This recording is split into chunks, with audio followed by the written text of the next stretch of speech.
Isso aí, galera. Vamos lá, então. Estamos dando continuidade ao artigo 37 da Constituição Federal, que é o início do entendimento que nós temos constitucionalmente em relação à administração pública. Legal?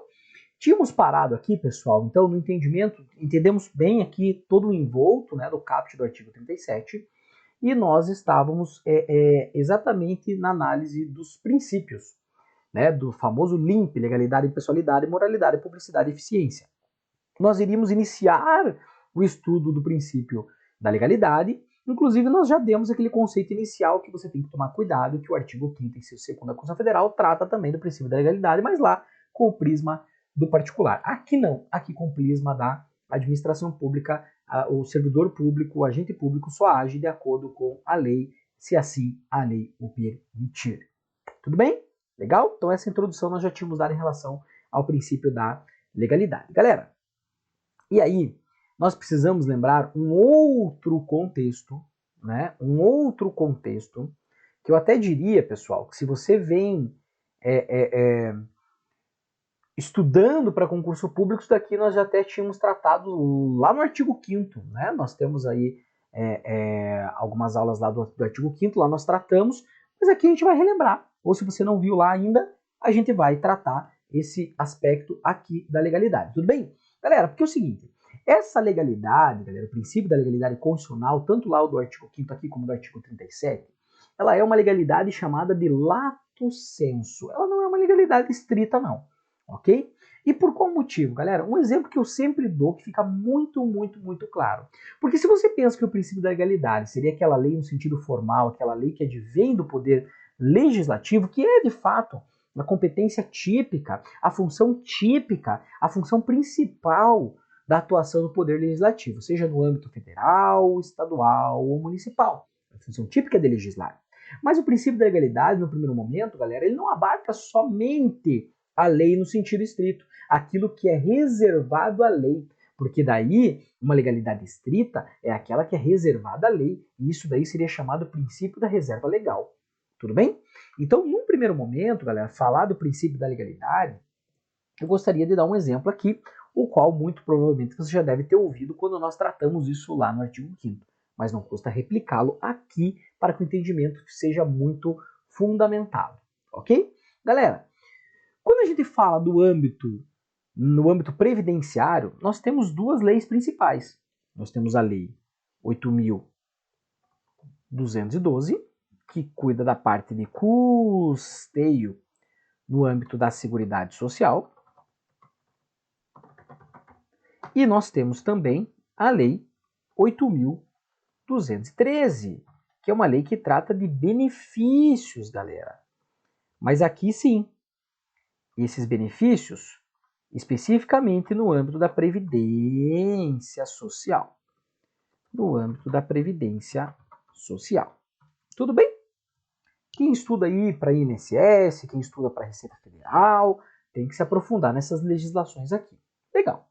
Além disso, galera, nós temos um decreto que regulamenta essas duas legislações, que é chamado o Decreto 3.048.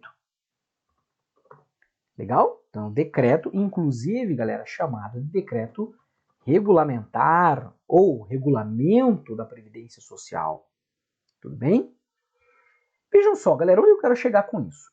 Pessoal, se você leva em consideração que o princípio da legalidade seriam apenas as leis em sentido estrito, ou seja, aqui, Lei 8.212 e Lei 8.213, 8.212 e Lei 8.213, galera, você acaba se equivocando.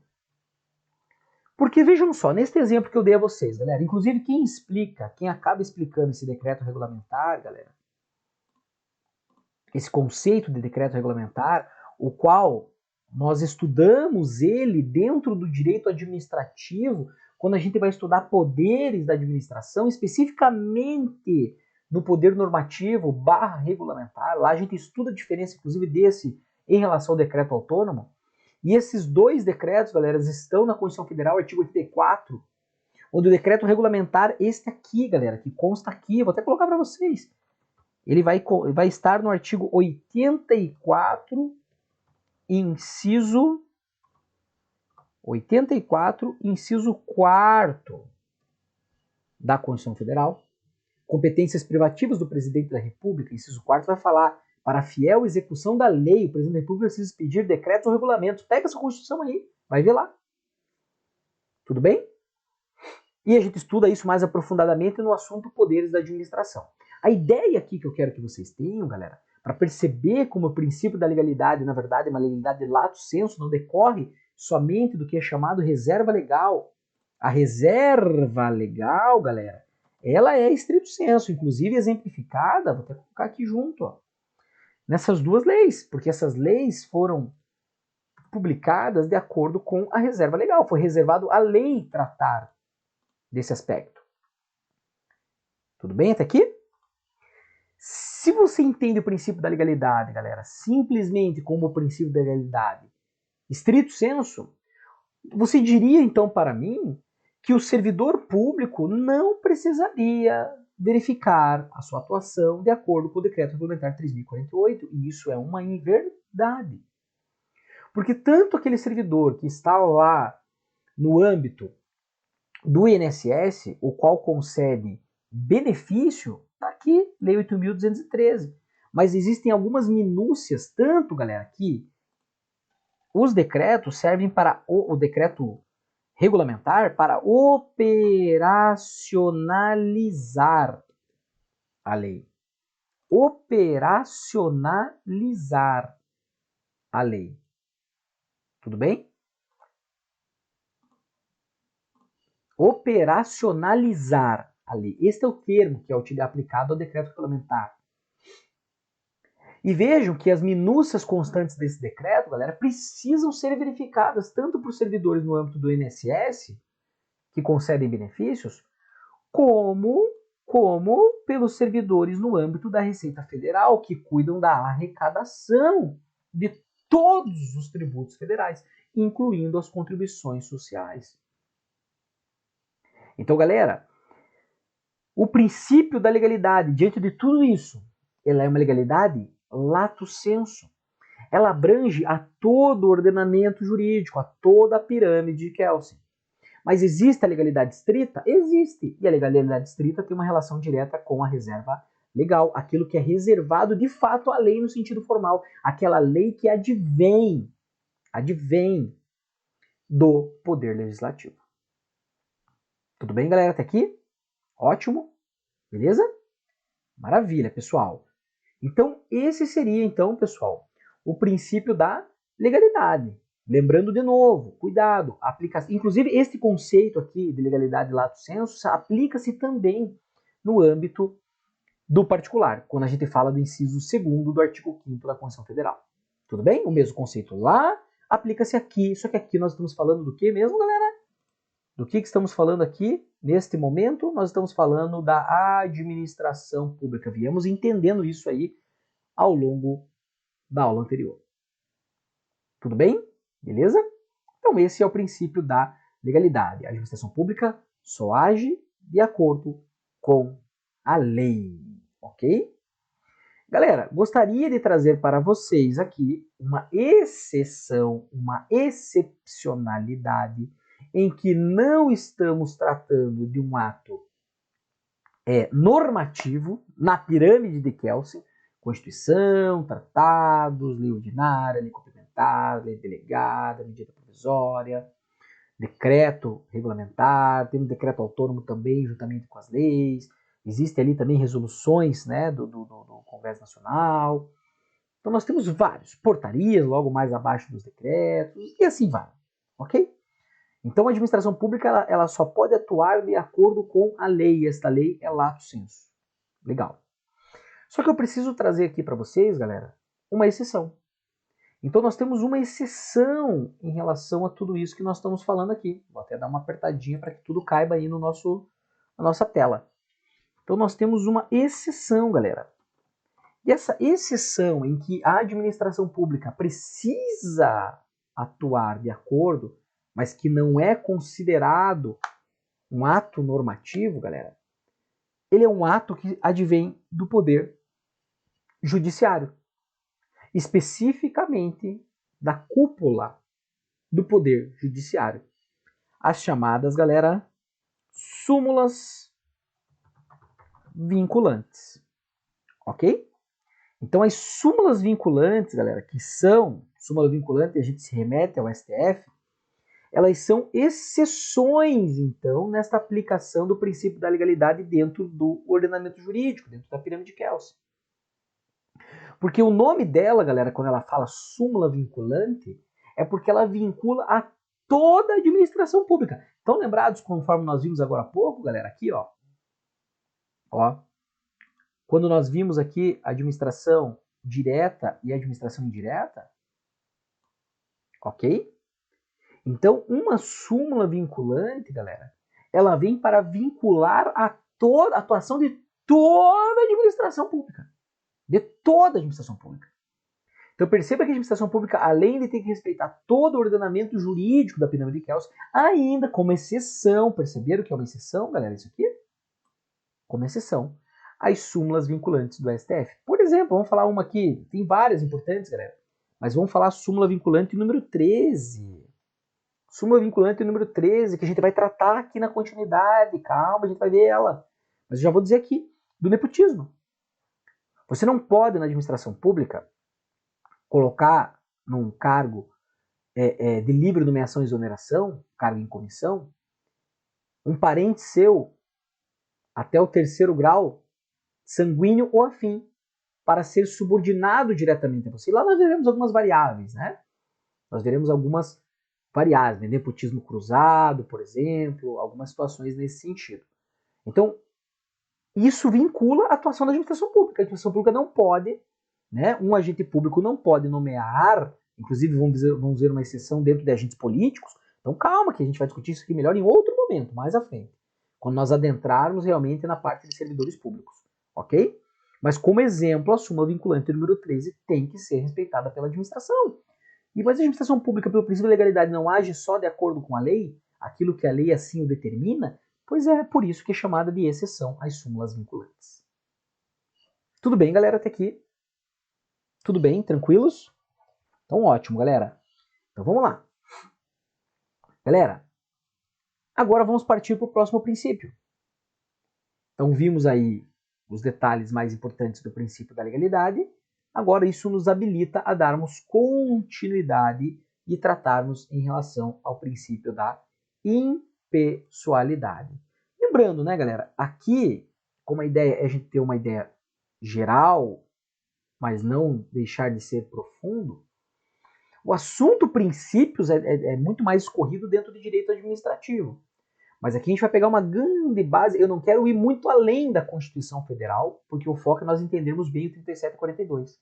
Claro que depois vocês vão ver que nós vamos ver o dispositivo aqui que ele vai tratar de licitação, que ele vai tratar de responsabilidade civil do Estado, ok? Mas que, por exemplo, a gente acabou de ver a organização administrativa, veremos também um dispositivo de organização administrativa. Mas a gente vai até onde seja coerente, dentro, a gente vai além da Constituição Federal. Mas não vamos muito além entrar no direito administrativo, que não seria o caso no momento. Ok? É sempre bom lembrar isso, então, que no direito administrativo a gente acaba aprofundando muito mais, mas de acordo com as questões cobradas lá em direito administrativo. Tudo bem? Legal, galera.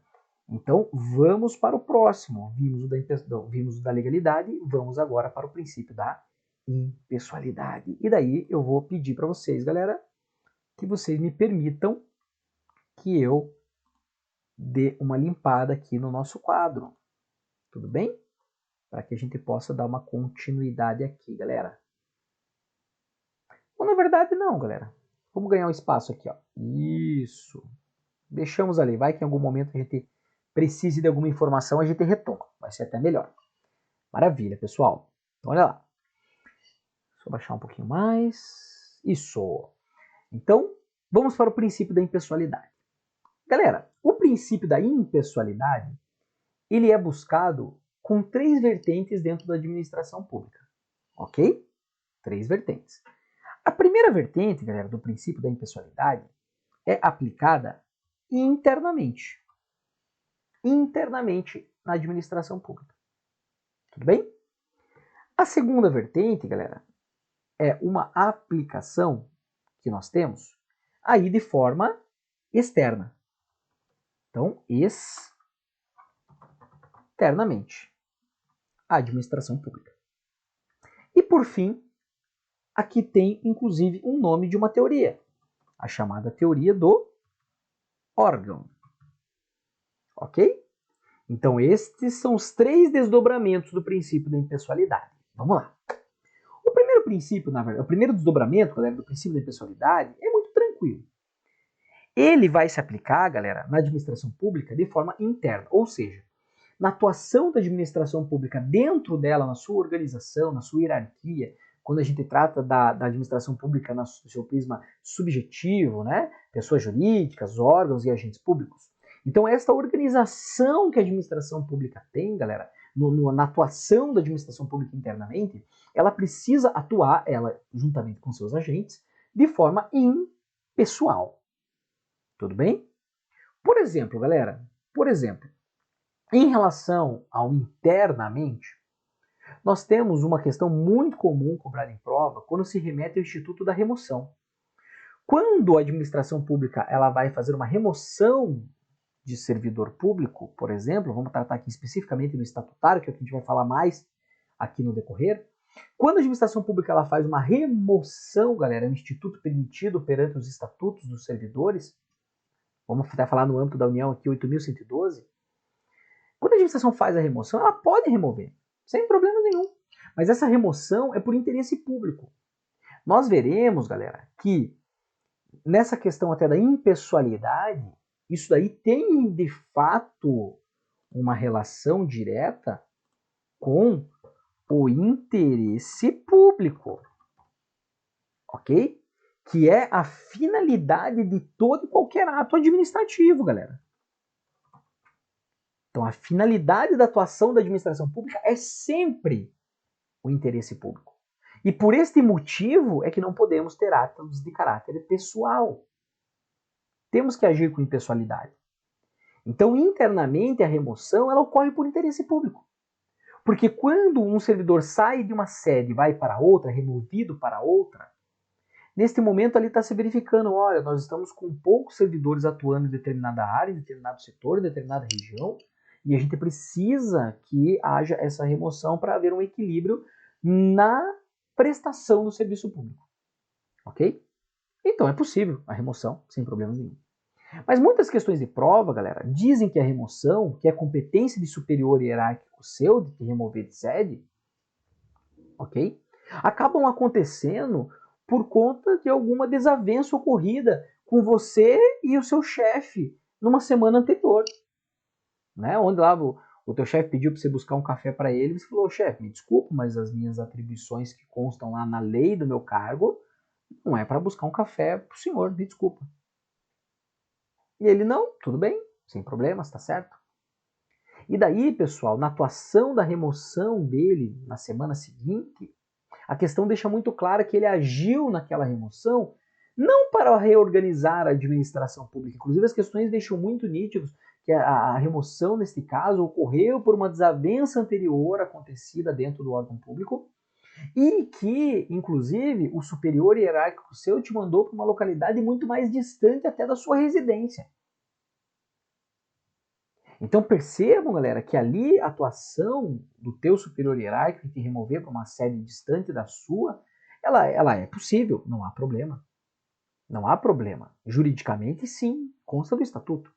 Mas não porque ele ficou magoadinho com você. Ok? Então, nesse caso, galera, neste caso, ele está agindo com pessoalidade e não com impessoalidade, internamente dentro da administração pública. Então, esta é a primeira vertente ao princípio da impessoalidade, a atuação da administração pública interna. Ok? Já na segunda vertente, galera, na segunda vertente que nós temos é de uma forma externa, externamente. Essa é muito mais fácil ainda do que interna. Externamente, galera, na atuação da administração pública. Então, você como agente público, no trato com as pessoas, com os particulares, com os cidadãos, com os usuários da prestação do serviço público, você deve tratá-los eles de mesma maneira. Então tem que haver uma impessoalidade no seu trato dentro da administração pública para com os administrados. Por isso que é atuação externa, de acordo com o princípio da impessoalidade. Ok? Então isso é muito simples. E aqui, galera, você tem que tomar cuidado. Esta impessoalidade, ela se perfaz em duas situações. Você querendo auxiliar alguém, ok? Ou prejudicar alguém. E cuidado, esse auxiliar, na verdade, é no aspecto assim, você está fazendo algo o qual você não teria uma competência inicial ou o que você não está despendendo para todas as pessoas. Você está indo além para aquela pessoa muito claramente para beneficiá-la.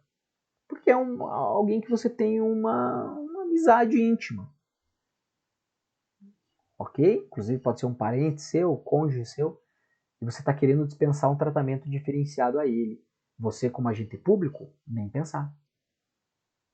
Ok? E da mesma forma, se você tem uma inimizade notória com alguém, da mesma maneira você não pode prejudicá-lo no ato seu como agente público, no atendimento à prestação de serviço público a esse seu desafeto. Ok? Inclusive aqui na legislação ela traz hipóteses de impedimento, de suspeição, justamente por este motivo, para que realmente as coisas, as ações perante a administração pública ocorram de uma forma natural, conforme a lei demanda, de acordo com a finalidade do interesse público. Ok? Mas galera, aqui cuidado, porque aqui nós temos uma exceção, tá? Então tem um asterisco. Tem um asterisco. Que é, galera, na verdade, quando a gente estuda o princípio, lá no artigo 5º da Constituição Federal, o princípio da igualdade. Inclusive o caput do artigo 5º. Todos serão iguais perante a lei. Ok? Lá a gente distingue que o princípio da igualdade, na verdade, galera, ele é um princípio que ele tem duas vertentes. Ele tem a igualdade chamada de formal, que é na letra da lei, e a igualdade chamada de material, que é na aplicação da lei. Então perceba que você, como agente público, você tem que agir com impessoalidade perante o particular, externamente nesse atendimento ao particular, você deve agir com essa impessoalidade, mas no momento em que for exigido de você que você aplique a igualdade material, que é a isonomia, tratar os desiguais na medida das suas desigualdades, para aí sim atingir a igualdade.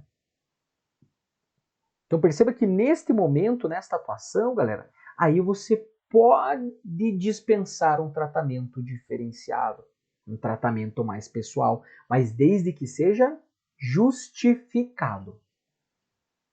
Uma pessoa com deficiência, uma pessoa que não se alfabetizou,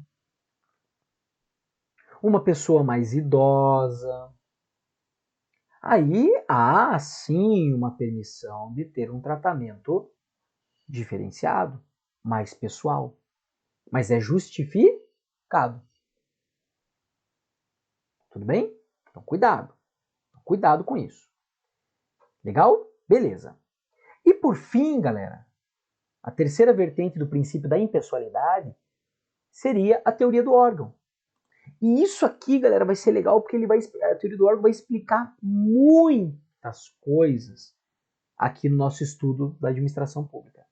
A teoria do órgão, galera, ou também podemos fazer um paralelo aqui com a teoria da imputação volitiva,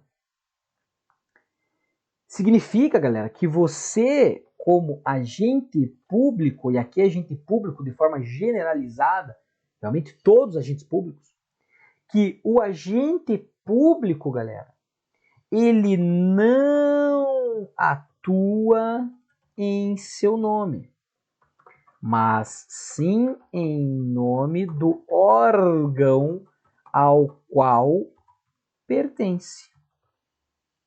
E aqui o órgão, até vou colocar entre aspas, porque para nós aqui, para o nosso estudo, é importante diferenciarmos órgão de pessoa jurídica, com certeza. Aqui o órgão é de uma forma generalizada, galera. Então, de acordo com a teoria do órgão, teoria da imputação volitiva, o agente público não atua em seu nome, mas sim em nome do órgão ao qual pertence. E depois nós veremos, galera, guarda essa informação no primeiro momento, mas depois nós veremos que o órgão, na verdade, ele é despersonalizado, ele não tem personalidade jurídica. Por isso que daí a atuação desse órgão também, consequentemente, será imputado à pessoa jurídica a qual ele pertence. Ok? Mas aqui, para o princípio da impessoalidade, até este momento já nos bastaria. Então, a teoria do órgão, que tem uma relação com a teoria da imputação volitiva, diz que o agente público não atua em seu nome, mas sim em nome do órgão ao qual pertence. E o que isso significa, galera? O que isso significa? Se você é um servidor do INSS e você concede um benefício, uma aposentadoria, é você que está lá, Joãozinho, é você que concedeu a aposentadoria? Não, foi o INSS. Foi o órgão ao qual você pertence. Você é auditor fiscal da Receita Federal. Você faz uma autuação em determinada empresa. É você, Mariazinha, que fez a autuação desta empresa? Não. Quem fez foi a Receita Federal. Você está ali em nome da Receita Federal. Tudo bem? Então é isso que ele quer dizer. Agente público não atua em seu nome, mas sim em nome do órgão ao qual pertence. Vamos além. Agentes políticos que estão englobados dentro de agentes públicos, galera. Os agentes políticos, quando a gente fala chefes de poder executivo, presidente, governador e prefeito, quando eles atuam ali no trato governamental com a população, ali não é especificamente o prefeito que está tratando, nem o governador, nem o presidente. Ali é a presidência da República, o governo do estado, a prefeitura do município. Ok? Então não é um agente político, ele é que está fazendo. É muito comum a gente ouvir isso, né, nos jornais e tudo mais, é muito comum ouvirmos isso, mas não é ele. Então temos que tomar cuidado. Então isso é a teoria do órgão, galera. Aquilo ao qual você, como agente público, atuou na administração pública, não é imputado a você, mas sim ao órgão ao qual você pertence. Por isso também a teoria da imputação volitiva se enquadraria aqui. Ok? Porque independente ou não, é imputado ao órgão, é volitivo. Legal? E por fim, galera, por fim, para a gente entender bem esta teoria dos desdobramentos da teoria do órgão, nós temos, galera, em relação à teoria do órgão, dois fatos muito importantes que seria ideal a gente comentar aqui, seria bacana a gente comentar aqui, que é em relação, galera, ao agente chamado de putativo.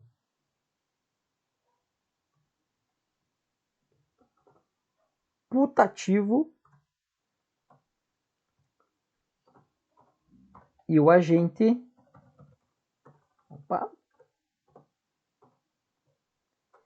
e o agente necessário.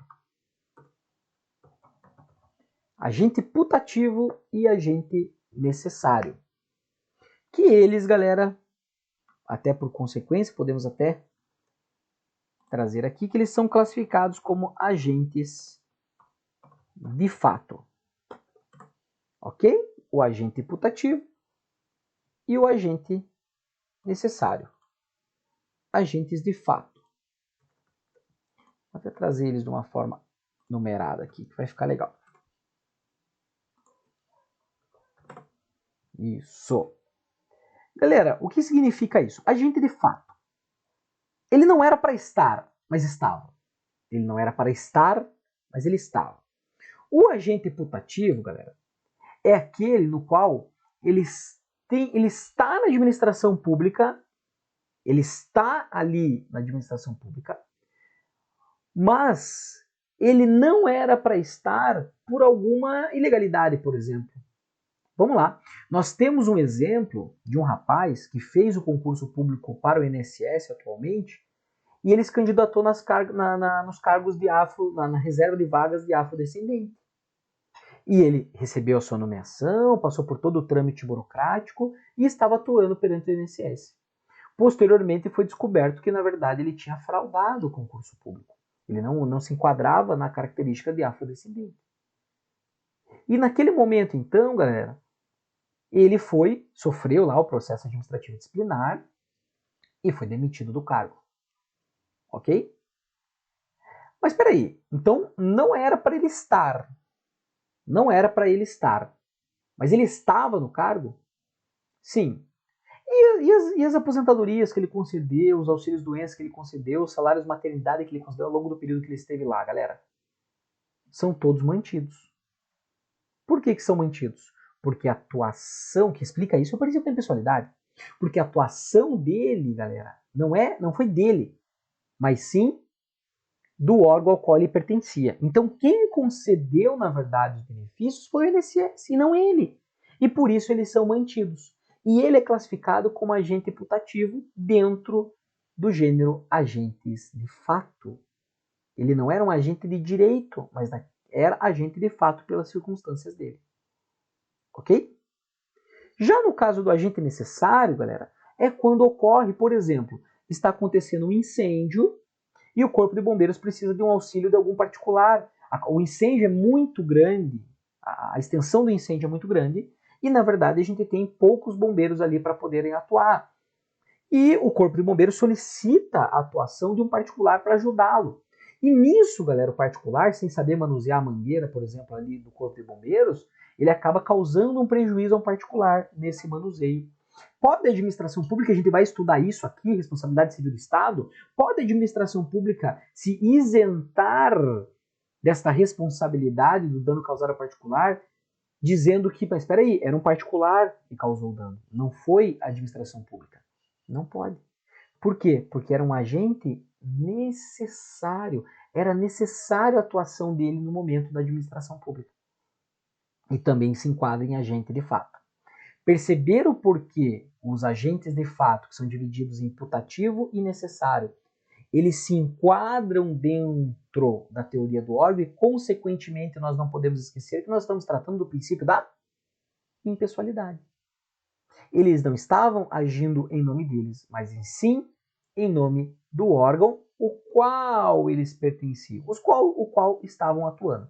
O agente putativo lá no INSS, que não deveria estar, mas estava, e o agente necessário aqui no Corpo de Bombeiros, que também, num primeiro momento, não deveria estar, mas pelo contexto ocorrido ali, ele estava atuando ali, naquele momento, como um agente necessário. Consequentemente, os dois agentes de fato, consequentemente, eles se aplicam à teoria do órgão e teoria da imputação volitiva, porque eles não estavam atuando em nome deles, mas sim em nome do órgão ao qual eles pertenciam, e, consequentemente, isso é a terceira vertente do princípio da impessoalidade. Beleza, galera? Tranquilo aqui, então? Então tá aí, pessoal. Matamos mais um princípio do caput do artigo 37 da Constituição Federal. Beleza? Galera, lembrem-se que, na verdade, né, normalmente, quando a gente trabalha o caput, que é depois você vai ver que a gente vai discorrer nos incisos, né, e daí ele acaba deslanchando mais o entendimento. Mas o caput a gente precisa entender muito bem, galera. Porque justamente por estar no caput, tem uma importância muito grande e há uma transposição dos entendimentos aos dispositivos consequentes do caput. Ok? Mas a gente já retoma e vamos tratar dos 3 próximos princípios aqui. O princípio da moralidade, o princípio da publicidade e o princípio da eficiência, que ingressou em 98, 10 anos após a Constituição Federal ser promulgada, e isso é motivo de cobranças de prova, muito importante sabermos ali o contexto do princípio da eficiência. Valeu, galera! Forte abraço, até daqui a pouco. Tchau, tchau!